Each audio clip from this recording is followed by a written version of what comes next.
Beleza, então, galera. Boa noite, antes de mais nada. Bom tê-los aqui nesta terça-feira, mais uma vez aí com o Orlando Malaguti. E hoje a gente passa a falar um pouquinho sobre SOP, Síndrome dos Ovários Policísticos. É um desafio para osteopata falar um pouco sobre isso, né, gente? Até porque a gente vai cair na mesma história de sempre, né? Nenhum paciente vai lá destacar para todas as pessoas. Nenhum paciente vai lá no consultório falar para você, olha, eu vim aqui tratar de SOP. Não, não vai. Geralmente essas pessoas, durante a nossa anamnese, quando a gente chega lá na esfera uroginecológica, geralmente elas já têm um diagnóstico, então, de síndrome do ovário policístico. E é isso que eu alerto vocês desde então. Por quê? Hoje a gente vai ver um pouco isso mais no detalhe, né, para tentar entender quais são as questões que podem atrapalhar no nosso tratamento com esse paciente. Uma vez que a gente observa que a síndrome do ovário policístico, na verdade, ela tem uma condição não só hormonal, como também metabólica. Esse é o grande problema, na verdade, da pessoa que está ali na sua frente falando, olha, eu tenho a síndrome do ovário policístico. Automaticamente, ela está falando para você que existem algumas questões que possivelmente retardem um pouco os processos de cura. Afinal de contas, por muitas vezes, vocês vão ver essas pacientes associadas às disfunções metabólicas. Disfunções, não, não é isso que eu quero falar. As síndromes metabólicas. E aí que está o problema, né? Síndrome metabólica tem muito relacionamento, tem muita relação aí com os hormônios e com toda a questão de suprimento aí desse corpo, né? Dessa possível lesão que o paciente está vindo tratar com a gente e o quanto pode ser retardado por esses processos metabólicos desequilibrados. Então, a gente está falando principalmente de resistência à insulina, é, é, dislipidemia, enfim, a gente vai pontuar isso aí. Então, desde já, gente, é para chamar a atenção de vocês. A paciente que, de repente, veio lá com uma dor inespecífica de joelho ou algum problema que remete principalmente a questão de quadril, a gente tem que pensar se no meio dessa avaliação ela falou sobre uma síndrome do ovário policístico, porque aí a gente vai ter que começar a fazer um pouco mais de relação com essa pelve menor, pensar que esse ovário está instalado lá para fora do ligamento largo, né? Ele é quase um órgão abdominal, ele só não é porque ele tem uma cobertura, um recoberto de peritônio por cima, né? Que separa, então, as vísceras abdominais da pelve menor, mas esses ovários, de uma forma geral, eles são extra ligamento largo uterino, ok? Uma vez que eles estão lá acoplados nessa pelve menor, a gente vai ver lá para frente quais são as relações que a gente pode fazer, então, com essa síndrome do ovário policístico, o que realmente a gente pode fazer de raciocínio em cima, osteopático, em cima da questão da síndrome do ovário policístico. Tirando a questão metabólica e agora pensando também numa questão mecânica, olhando para essa pelve menor com uma alteração dessa caixa pressórica por um processo de congestão, um processo inflamatório desse ovário policístico, e o quanto isso pode desenvolver de dores referidas, problemas à distância, que aí a gente consegue desenvolver o nosso raciocínio em cima. Mas, friso de novo, de antemão, uma paciente metabólica, é uma paciente que tem questões hormonais. Então, a gente vai ter que tentar olhar por esses dois espectros para tentar ajudar nosso paciente. Quando a gente for falar sobre etiologia, um pouco difícil, né, gente? É uma patologia que é caracterizada por característica genética. Então, já sai um pouco daquele escopo nosso de, né, genético, vamos ver o que é o genético. É simplesmente uma predisposição aí a aumento hipofisário, ou seja, a produção de LH começa a aumentar. Mas a pergunta é, por que que isso acontece? E aí a gente pega essa genética agora e coloca aquele barra e escreve ao lado epigenética. O quanto que essa genética está sendo ativada mesmo, esses genes estão sendo ativados pela minha epigenética. No fundo, o que eu quero dizer para vocês é que é uma patologia que tem um fundo emocional, não tem como negar. Apesar de ela ser diagnosticada por alterações hormonais e por alterações metabólicas, até mesmo estruturais, não tem como a gente não olhar para uma etiologia que é desconhecida. Se fala multifatorial, e no multifatorial entra o psicossocial, não tem como, né? Então, essas questões um pouco mais difíceis da gente abordar, mas dentro que a gente pode fazer com o hands-off dessa paciente, é tentar estabilizar a questão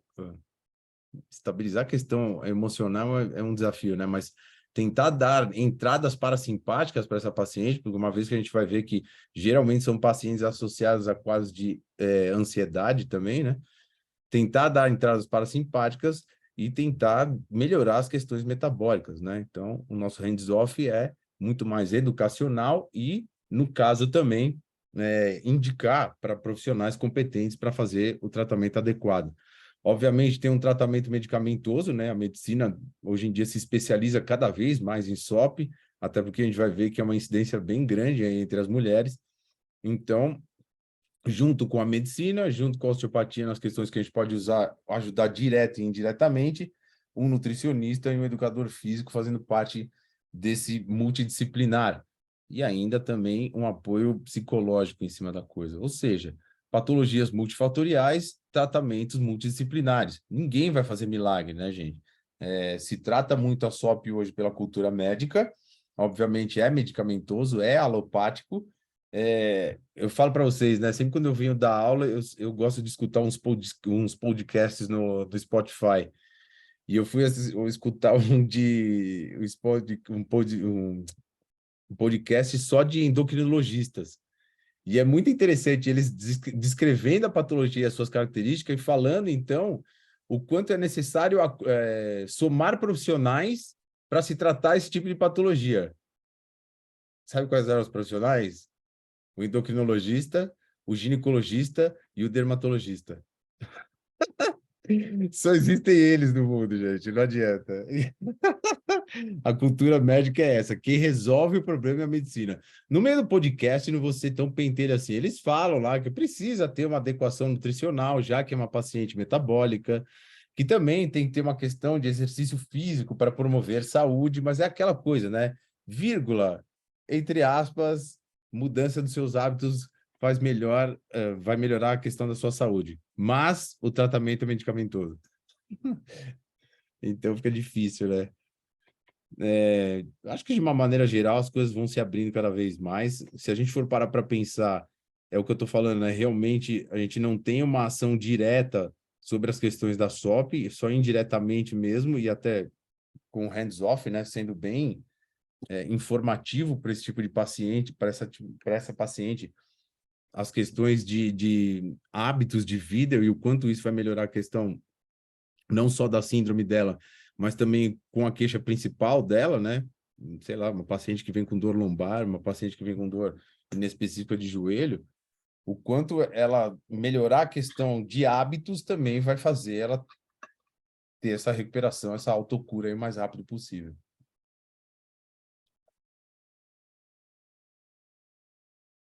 Talvez, se a gente não consiga influenciar tanto em cima da patologia, se utilizar da patologia para ser específico no tipo de problema que a pessoa veio te procurar, né?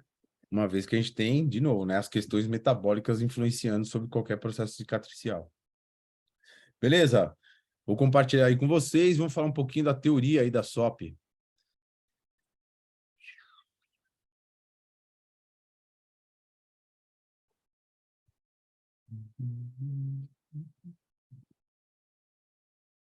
Ok.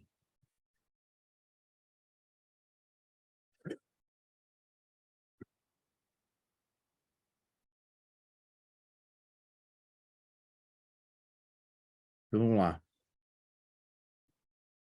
Começamos falando sobre incidência, né, gente? SOP.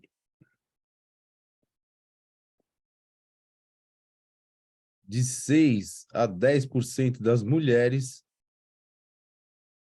na sua maturidade sexual pode desenvolver a SOP. Estamos falando desde a menarca, a primeira menstruação desta nossa paciente, e que pode vir desregulada desde então. Já é uma coisa que chama bastante atenção no síndrome do ovário policístico. Mesmo que ela não tenha sua maturidade completa ainda ovariana, esse processo começa a ser retardado, e aí ela começa a apresentar os ciclos menstruais descoordenados. Então, desde da primeira menstruação, aí já está atento se não pode estar acontecendo esse tipo de problema, quando não há a regulação do ciclo menstrual. O grande problema disso, né, gente, é que a maioria das mulheres, se elas apresentam essa desregulação, o ginecologista em si, eles já entram com anticoncepcional. Então, antes de maturar direitinho ainda o eixo hipotálamo-hipofisário, já entra com hormônio sintético e acaba inibindo um pouco esse processo aí, né? Esse eixo. Então, um problema aí logo de cara, né? E nesse momento não existe multidisciplinaridade, porque, na verdade, se mata dois coelhos com uma cajadada só. Ao mesmo tempo que você controla a SOP, porque tem um efeito na diminuição da androgeníase, que a gente vai ver, pontuar o que, que é isso, ao mesmo tempo também, né, impede que a menina tenha um útero gravídico. Então, por muitas vezes, o início do tratamento se faz com anticoncepcional e ainda, ao mesmo tempo, a menina não corre o risco de engravidar. Então, esse é o grande problema de acontecer a SOP aí logo de cara. Por definição, a SOP é uma interrupção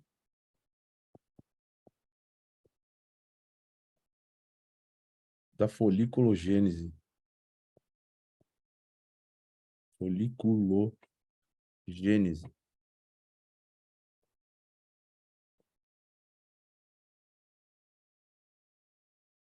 Eu fiz. Não tá certo. É uma disfunção ovariana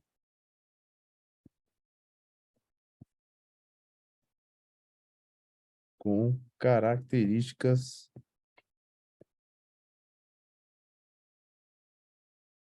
androgênicas.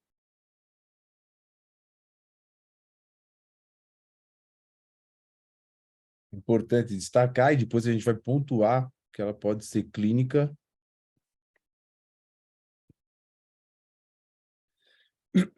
ou até mesmo, aliás, até mesmo não, e também laboratorial, através de anamnese e traços clínicos dessa paciente e o exame laboratorial, eles conseguem, então, diagnosticar ou pelo menos ter já um indício aí de que uma suspeita de que essa paciente tem o ovário policístico. Beleza? Como eu disse, é uma patologia que tem característica genética.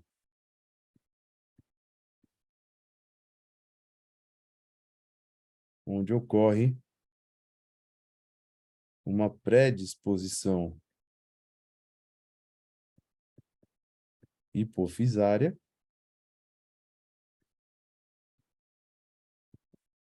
onde essa hipófise incoordenadamente começa a aumentar a produção de LH. E aí é que fica a nossa primeira pergunta. Tudo bem, é uma característica genética, é um gene que faz com que a hipófise fique predisposta à produção de maior quantidade de LH. A pergunta ainda é a mesma. Por quê? Por que acontece com uma e não acontece com outra? Ah, é o gene que veio do pai e da mãe. Lembre-se, para o gene ficar na sua forma ativa, eu tive que ter estímulo para isso acontecer. A minha epigenética é que faz a chave virar. Beleza? Então, esse LH, daqui para frente, em maior quantidade do que o FSH, vai então estimular e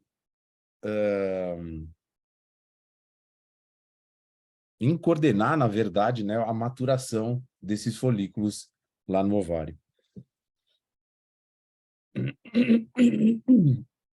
O diagnóstico da patologia, gente, ele é feito através de exclusão. Ou seja, outras patologias também têm características parecidas com a SOP.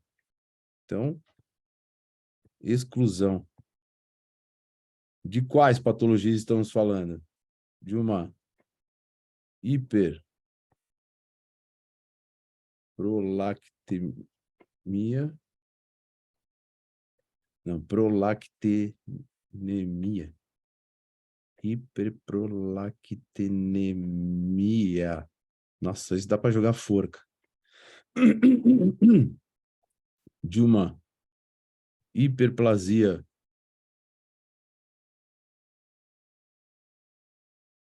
da suprarrenal congênita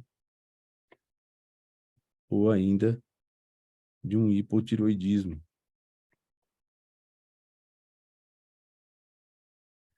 Não precisa conhecer muito as patologias, gente. É só a gente perceber que pelo nome da patologia, dá para perceber que são patologias endócrinas, que são patologias metabólicas. Ou seja, a SOP, sim, tem um fundo metabólico bem interessante aí, onde a gente pode explorar algumas coisas com o nosso paciente. Mas, de uma maneira geral, o diagnóstico é feito através dos critérios de Rotterdam. Quem quiser se aprofundar aí um pouquinho depois,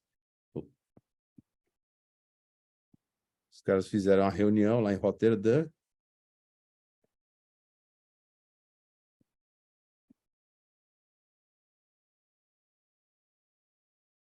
E dentro desses critérios, são 3 critérios, tem que apresentar pelo menos 2 para fechar, então, o diagnóstico de SOP. Seriam eles esses critérios. Primeiro, menstruações desreguladas. Tem alguém com o microfone aberto.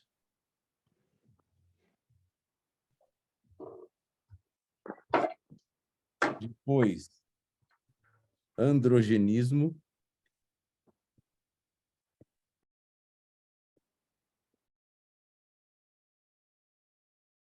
E esse aqui a gente vai colocar o clínico aqui e o laboratorial.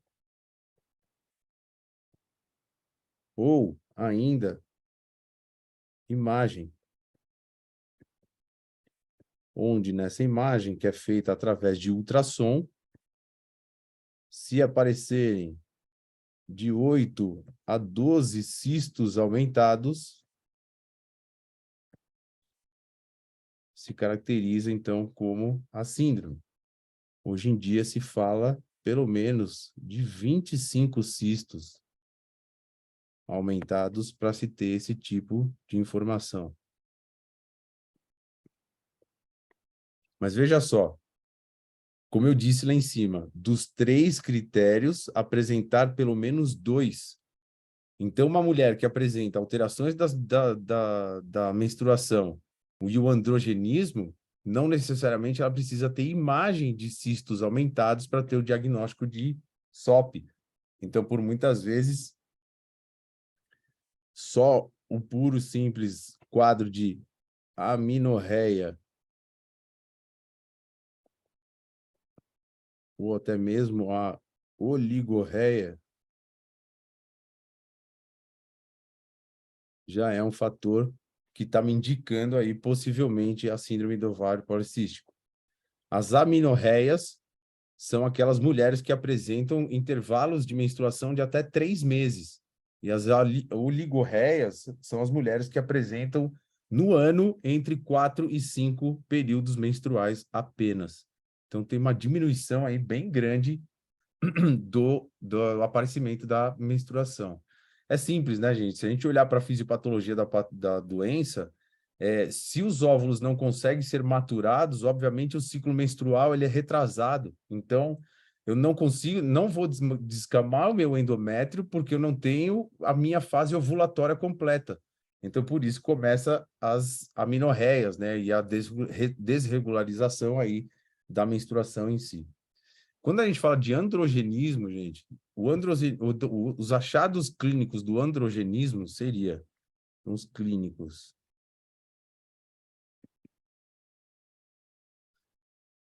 alopecia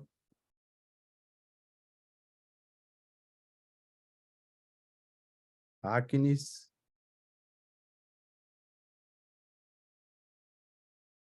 hirsutismo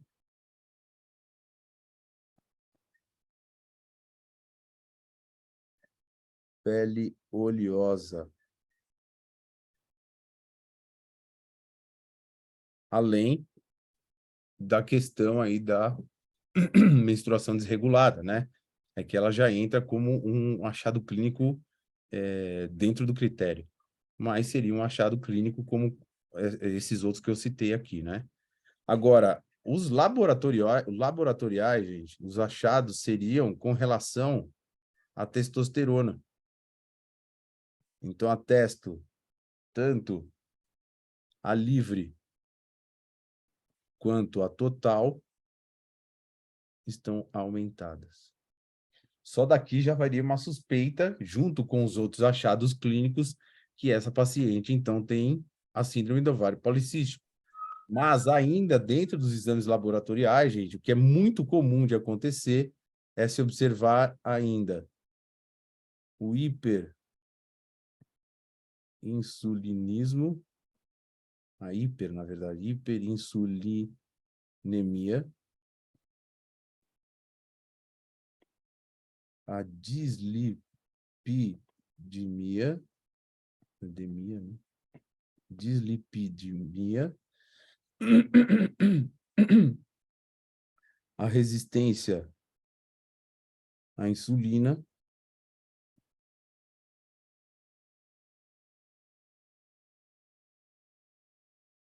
e ainda, somando todas essas informações, né, esses entrecruzes que se faz hoje sobre os achados no exame de sangue, detectar essa paciente com uma síndrome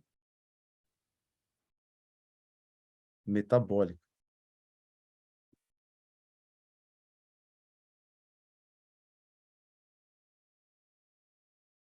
Então, dentro dos exames laboratoriais, vai dar, perdão, vai dar muita alteração aí até que um profissional capacitado realmente faça uma leitura precisa desse exame e diagnostique então, essa paciente também com uma síndrome metabólica. Se não tiver todos os quesitos para a síndrome metabólica, gente, a resistência à insulina vai estar presente. É característico da SOP, não tem como, é associado sim essa questão aí da resistência à insulina. Se a gente está pensando em resistência à insulina, né, gente, é um desequilíbrio muito grande aí de metabolismo dos açúcares. Uma vez que a glicemia está muito alta também, ela começa a interagir com o ovário e faz com que ele também produza hormônios androgênicos. Então, a própria glicose aumentada no sangue dessa paciente, que por muitas vezes pode evoluir com uma diabetes tipo 2, ela também vai estar trazendo esse tipo de problema aí.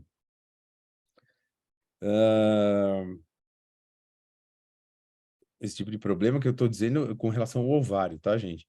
Aumento da glicemia, ovário que produz hormônios androgênicos, ok? Beleza. Então, quais são os sintomas, né? A gente falou sobre o diagnóstico até agora, vai dar bastante informação sobre o sintoma, na verdade, né? Porque é quase a mesma coisa, mas vamos pontuar. Sintomas. Então, o primeiro deles é menstruação desregulada.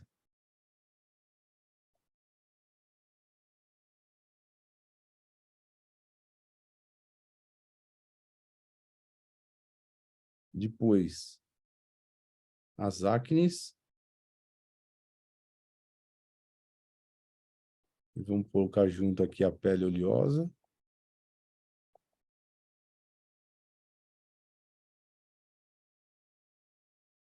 O insurtismo, que eu falei lá para vocês, que é o crescimento de pelos, né?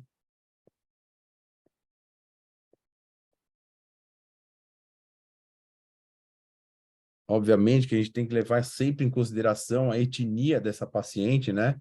Pacientes asiáticas geralmente não têm tanto pelo quanto as afrodescendentes, né? Mas, de uma maneira geral, é o crescimento de pelos terminais que eles falam, né? Não são pelos como o buço, né? Pelos finos, são aqueles pelos grossos mesmo, como se fosse barba, e é bem característico que tenha crescimento em alguns pontos, e um deles é exatamente na região da barba do homem. A mulher pode apresentar isso. é um dos inconvenientes e é uma das vezes que faz com que a mulher também vai procurar ajuda médica nesse sentido, justamente por conta da sua estética, né? E ainda também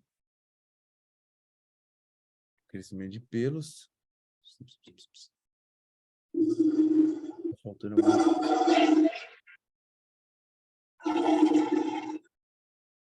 Eu lembrei e esqueci, mas deixa aqui. Sintomas. E ainda podemos ter, junto com esses sintomas, como a gente já citou lá, as associações metabólicas. Galera, olha só. Primeira associação metabólica pode trazer esse tipo de problema ou ajudar no processo. 50 a 60% das mulheres que têm SOP são obesas. Tem uma questão metabólica ou não, né, gente? Aí, como a gente já falou, resistência à insulina. Tem alguém com o mic aberto aí, gente. A própria hiperinsulinemia. Tem alguém com o mic aberto. E a dislipidemia.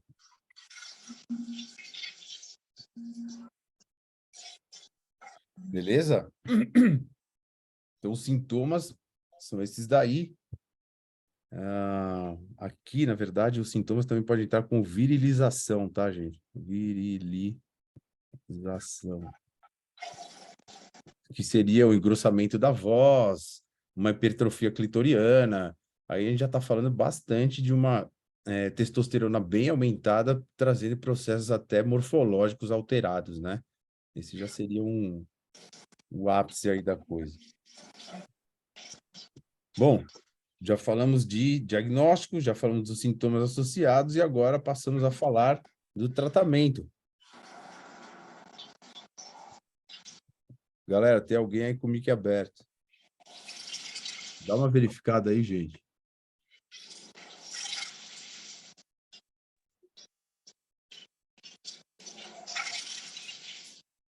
Estão lavando a louça ainda.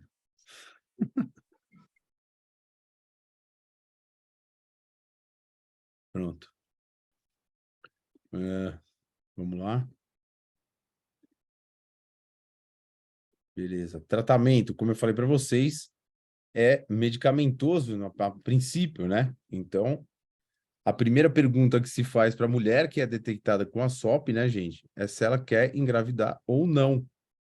Se ela não for querer engravidar, primeiro tratamento seria ação de anticoncepcional.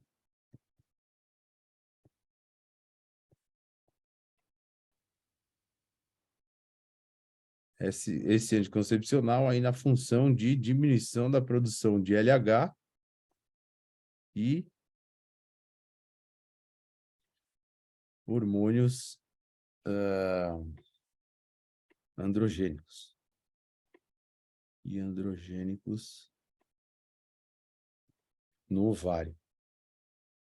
Então, a utilização aí, principalmente de estrógeno, pelo anticoncepcional para tentar diminuir essa produção de LH e dos hormônios androgênicos no ovário, beleza? Saindo fora disso, eles ainda continuam com a metformina,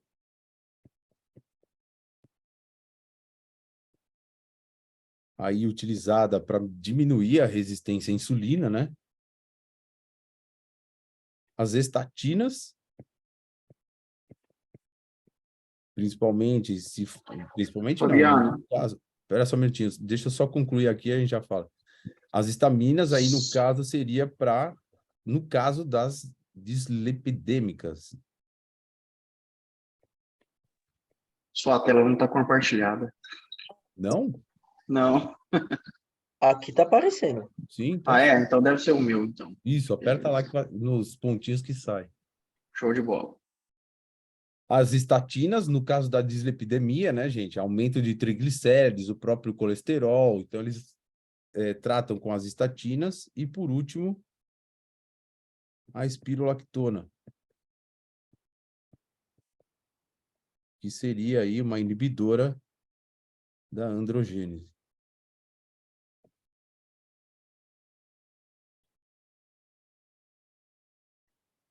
Ok? Esse aí é o tratamento medicamentoso. Então, se a mulher não quer engravidar, se inicia com anticoncepcional. No caso da mulher querer engravidar, eles tiram o anticoncepcional e mantêm as outras drogas aí para tentar diminuir o controle, para tentar equilibrar o controle aí da produção de LH e minimizar a androgênese aí nessa mulher. Perfeito? E aí, por último, né, gente? O que a gente pode fazer na nossa visão osteopática por essa paciente? Como eu disse para vocês, não é uma paciente que vai procurar a gente para tratar SOP em si, né? Mas temos como ajudar essa pessoa a melhorar algumas questões, principalmente quando relacionadas, como eu disse para vocês, à pelve menor.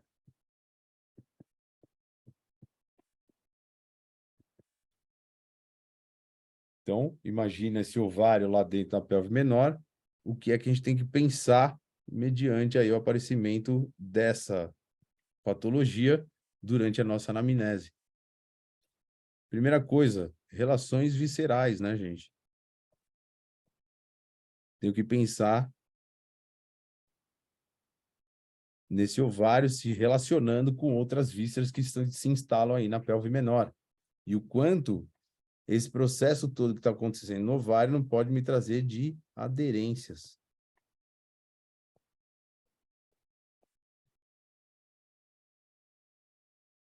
Eu tenho que ter uma visão que essa pelve menor é separada de uma caixa através do peritônio.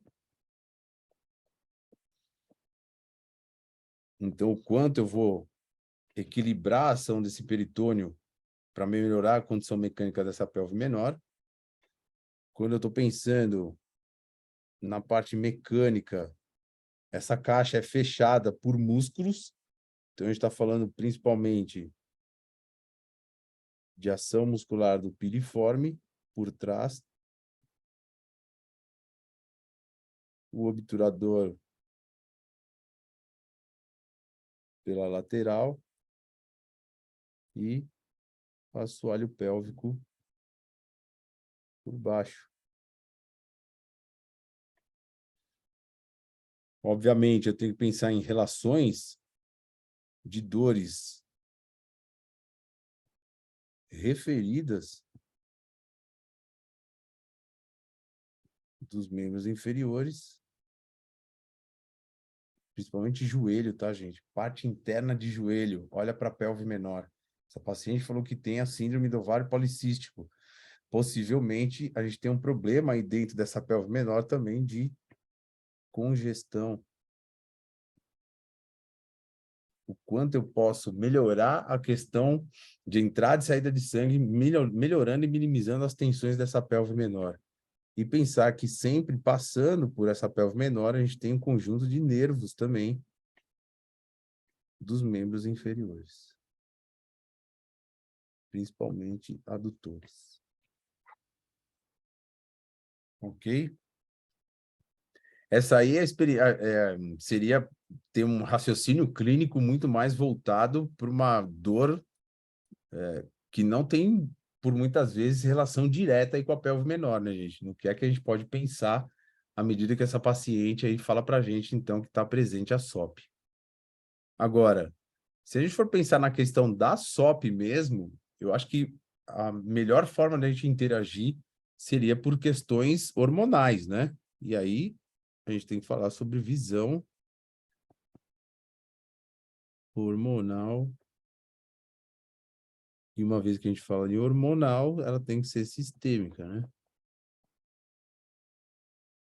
O quanto eu consigo ajudar essa pelve menor agora com essa visão hormonal. Obviamente, a gente está falando de crânio. E se a gente está falando de crânio, dessas questões hormonais, a gente tem que pensar justamente no que está acontecendo dentro dessa caixa que talvez está tendo um problema de entrada ou saída desses hormônios. Então, entrada e saída de hormônio, a gente sempre vai pensar em processos vasculares, arteriais, e aí principalmente, né, carótida comum através do temporal, a gente está pensando, e questões vasculares venosas. Essas são as que realmente tiram, drenam esses hormônios produzidos pela hipófise através do seio cavernoso e faz com que esse hormônio agora seja drenado de lá do crânio e tome seu caminho até chegar no ovário. Então, pensar nas questões vasculares de entrada e saída de sangue é pensar na condução hormonal. E, obviamente, quando a gente está falando de questões vasculares, a gente está pensando em equilíbrio das membranas de tensão recíproca.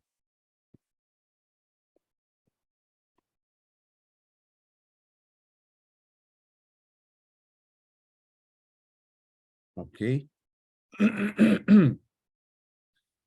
Se eu quero ter, ou pelo menos o que se pensa, né, não foi comprovado aí cientificamente, né, mas ter uma intimidade maior, talvez, com essa hipófise, né, gente? A gente pode tentar através da técnica de hair pull. Se vocês lembram, ela faz uma tensão na tenda da hipófise, que é uma continuação da tenda do cerebelo, né?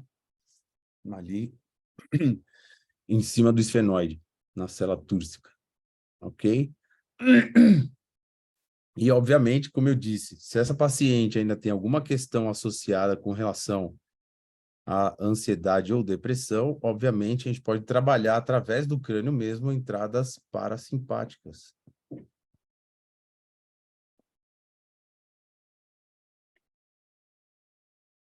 Toda vez que eu der uma aferência parasimpática para ela, estou esperando que esse tônus simpático diminua, e aí, por sua vez, a gente consegue também melhorar as condições circulatórias desse crânio, uma vez que o simpático toma conta aí da abertura e fechamento dos vasos do nosso corpo. Só para fechar mesmo, gente, eu acho que depois que você tem uma visão mecânica indireta com o problema, uma visão hormonal direta com o problema, ou pensando em equilíbrio hormonal de crânio, como a gente está pensando em condução hormonal pelos processos vasculares, gente, eu ainda penso em equilíbrio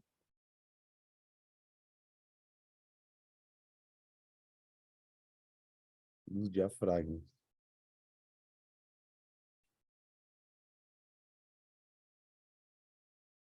Então, é tentar equilibrar a tenda do cerebelo,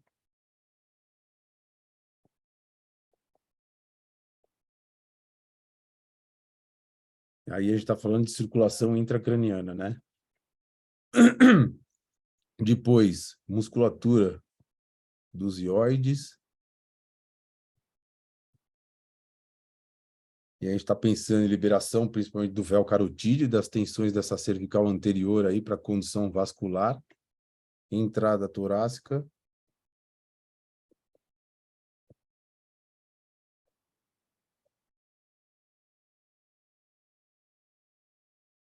Essa conexão de cervical, gente, seja vascular, nervosa, estrutural, visceral, quem trabalha cervical separado de torácica, gente, e não pensa na entrada torácica em si, no equilíbrio desses diafragmas, gente, vocês estão sendo um pouco falhos no seu tratamento, não tenho dúvida disso. Enfatize a entrada torácica quando você quer ter essa relação de conexão. Tendão central, qualquer estrutura que venha de crânio, cervical e está entrando dentro do tórax, libera a entrada torácica. Depois, o próprio diafragma respiratório,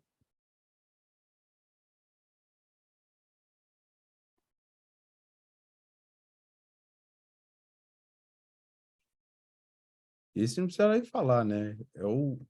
A bomba hemodinâmica do nosso corpo. Depois, o diafragma peritoneal.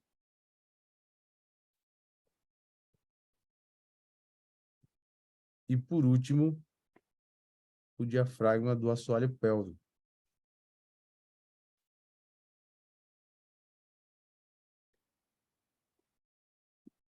Equilíbrio pressórico.